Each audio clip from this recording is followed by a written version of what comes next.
uncommon side effects of weight loss medicines. Hello and welcome to the channel Askadoc. And today we're diving into a topic that's been buzzing everywhere: weight loss medications. Now, you've probably heard of drugs like Ozempic, Wegovy, or the SGLT2 inhibitors. They've been marketed as game changers for diabetes and weight loss.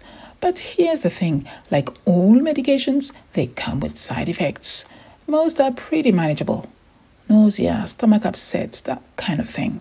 But today, I want to talk about the uncommon side effects, the ones you might not hear about on TikTok, the ones that can be, well, a little scary. So grab your coffee or your kale smoothie and let's break this down.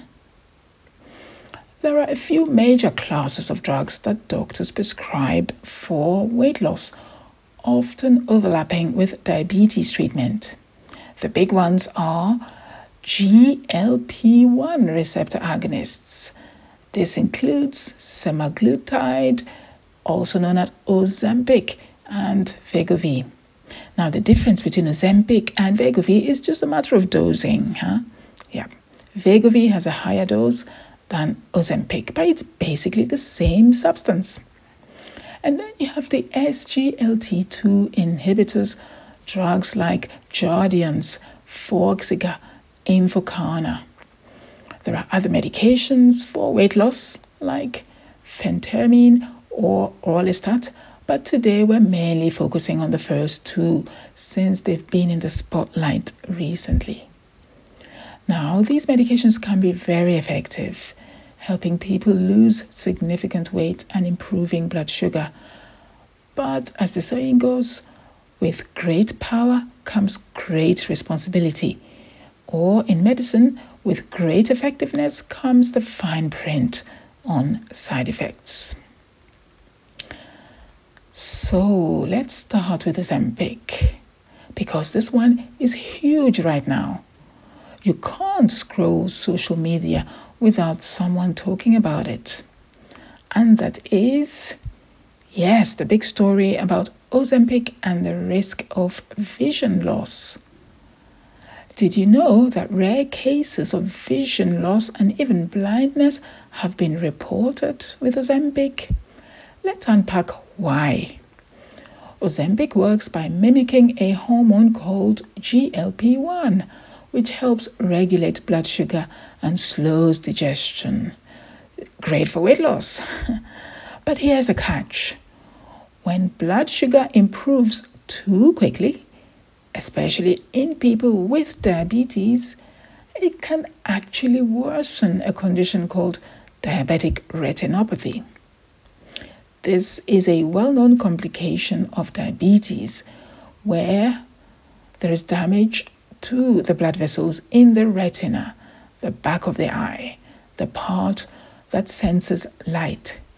If those fragile vessels suddenly experience changes in blood sugar, they can leak or swell, leading to blurry vision, and in worst cases, vision loss, blindness.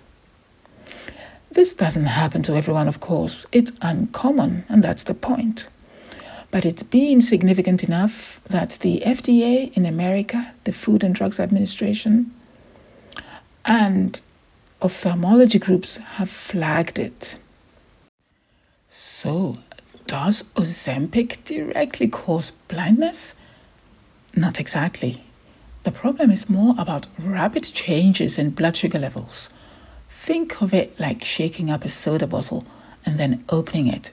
Too much pressure, change, too fast, and things can go wrong. The good news is, for most people, this risk can be managed by regular eye exams and careful blood sugar monitoring. If you already have diabetic eye disease, your doctor may want to watch you extra closely. So, if you are on Ozempic and notice blurry vision, flashes of light, or floaters, things floating, usually black or white substances floating in your visual field, don't just assume you need new glasses. Call your doctor. Eyes are not something you want to mess with. Now let's talk about SGLT2 inhibitors and something called ketoacidosis. This particular side effect is very important. Even though it's uncommon, because of its significance, I want to talk about it, just to give you the information, just so you know. Now, the SGLT2 inhibitors are drugs like Jardiance and Forxiga. They work in a clever way. They make your kidneys pee out excess sugar. It's like forcing your body to flush calories down the toilet. Sounds pretty great, right? But here's the unusual risk attached to these drugs: ketoacidosis. Ketoacidosis happens when your body makes too many ketones, which are acidic chemicals produced when you burn fat for fuel.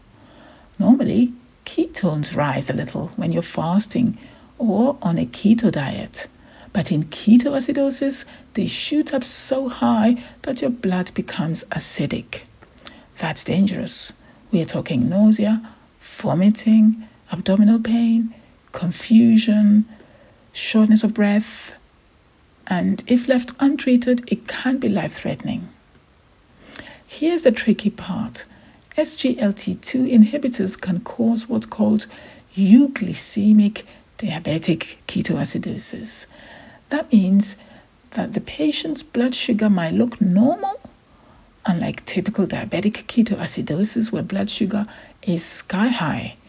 So it can sneak up on patients and doctors.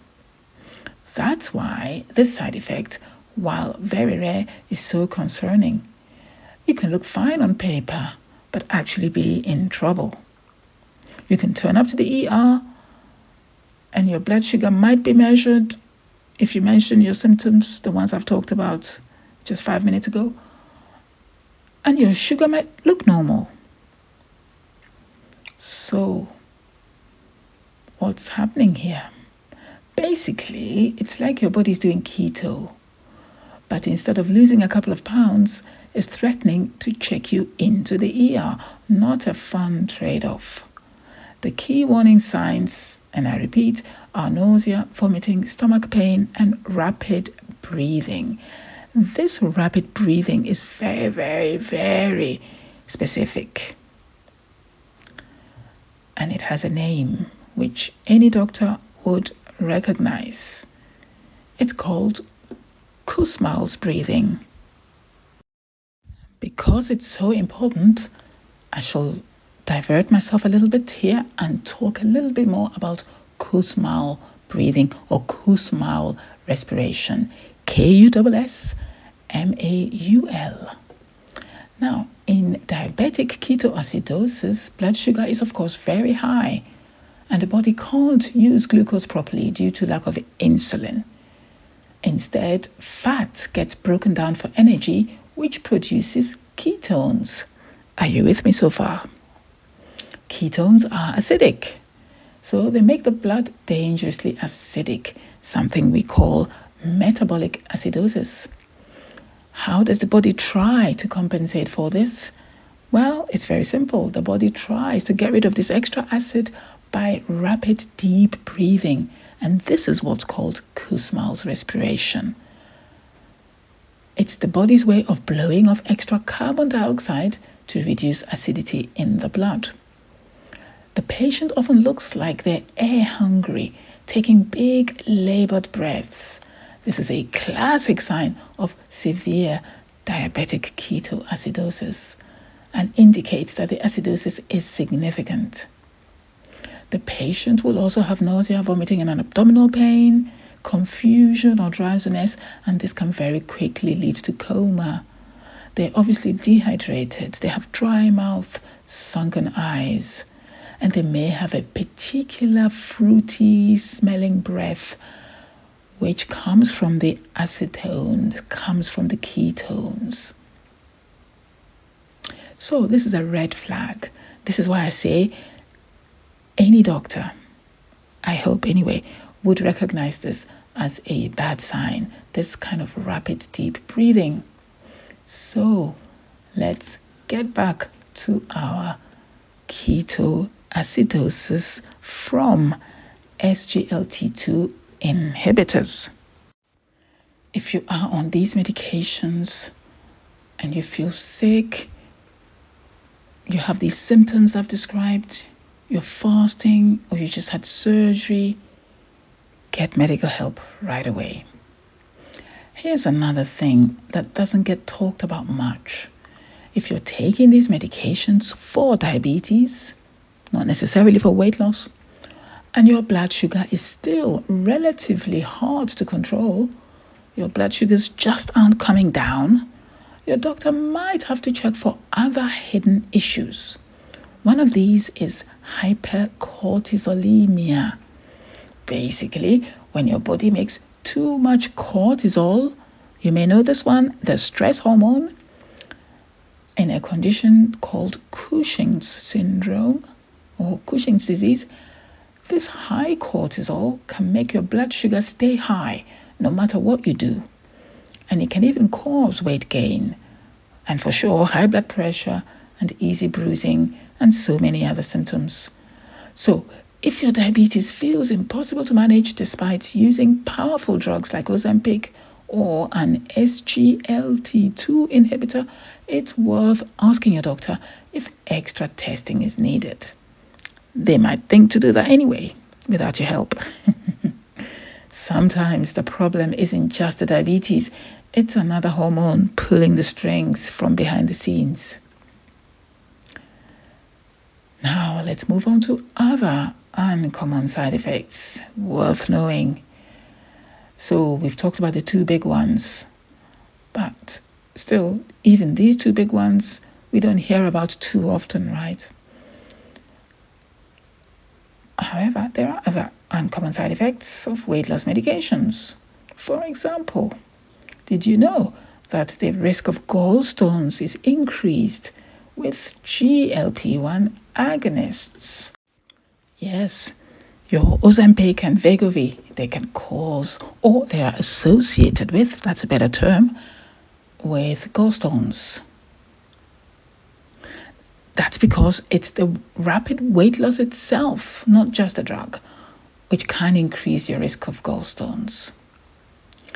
The gallbladder doesn't like sudden changes. Are you seeing a familiar pattern here? Basically, rapid weight loss is not necessarily a good thing. Sustained, constant, and slow weight loss is better.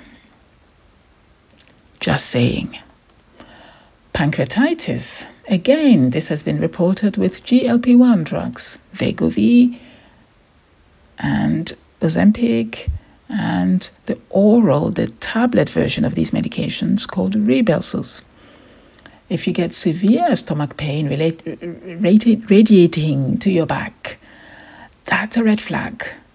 Please seek help if you're on these medications, because they are known to cause pancreatitis, an inflammation of the pancreas. Now, the pancreas is an organ which is closer to the back than towards the front. And this is why any pain radiating to the back could be attributed to pancreatitis. And if you're on this drug, you should take it seriously. Genital infections or urine infections with SGLT2 inhibitors, the Jardiance, Forxiga medications. Now, because these medications work by excreting sugar in the urine, they tend to cause the urine to be susceptible to yeast infections, right? Because yeast loves sugar, right?